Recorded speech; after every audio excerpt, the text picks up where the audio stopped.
Një hetim me dimension të thellë institucional ka nisur zyrtarisht nga Byroja Kombëtare e Hetimit për të kontrolluar dhe verifikuar manipulimet e dyshuara me dokumentet arkivore dhe veprimet e dyshimta të kthimit dhe kompensimit të pronave, në mënyrë të veçantë pasuritë me sipërfaqe të mëdha në zonat bregdetare të Shqipërisë. Sipas informacioneve konfidenciale të mbërritura në redaksinë e pamfletit, hetimi lidhet ngushtë me 837 raste falsifikimesh të rënda në arkivën e shtetit dhe Agjencinë e Trajtimit të Pronave, nëpërmjet të cilave janë përfituar toka shtetërore në zonat më të lakmuara bregdetare përmes dokumenteve të fabrikuara të njohura më pas si origjinale nga strukturat shtetërore në shkelje të ligjit. Hetimi vjen si rezultat i disa kallëzimeve penale, si dhe denoncimeve të qytetarëve e pronarëve të ligjshëm që kanë parë se pronat e tyre janë grabitur me vendim që bazohen në dokumente të dala nga arkiva, por të falsifikuara me porosi. Të dyshuarit, Ardit Bido dhe Erion Çaka në Shënjestër, sipas burimeve, drejtuesit aktual dhe të mëparshëm të Arkivës së Shtetit dhe ATP-s, respektivisht Ardit Bido, sot deputeti PS, dhe Erion Çaka, janë subjekti verifikimeve të thelluara. Data 26 maj 2025 ishte afati i fundit që BKH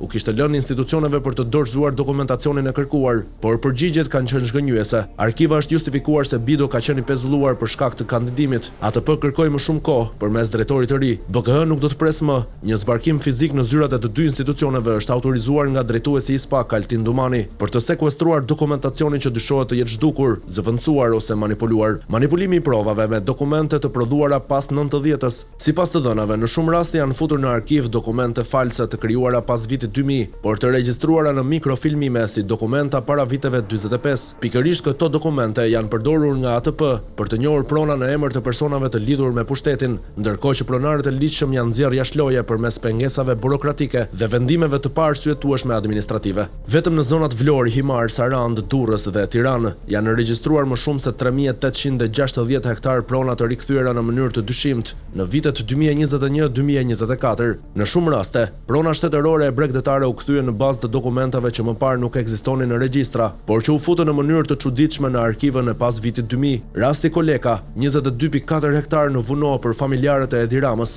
Objekt hetimi i veçantë është denoncimi për një përfitim prej 22.4 hektarësh pyje në zonë bregdetare të Vunos, të përfituara nga një pasardhës i familjes Koleka, të afër me kryeministrin Edi Rama. Dokumentat e këtyre pronave janë futur në arkivën e shtetit si të autentikuara, por me shumë të panjohura. A ishin këto dokumente reale apo të prodhuara post factum? Pse u njohë menjëherë nga ATP me vendim kthim dhe regjistrimi? Ishte drejtori i arkivës Ardit Bido, që është përpjekur të heqë përgjegjësinë nga vetja, duke deklaruar se dokumentet janë futur në vitin 2001 me urdhër të Ilir Metës, por në mungesë të skedave të regjistrimit dhe zinxhirit arkivor, mbi këtë dosje rëndon dyshimi i qartë për falsifikim institucional. Pas skandalit publik më 20 qershor 2024, kryeministri Edi Rama shkarkoi në heshtje drejtorin e ATP-s, Geraldo Durda, që kishte nënshkruar vendimin për njohjen e pronës, por nuk u ngrit asnjë kallëzim penal, ndërsa pronat u regjistruan përfundimisht.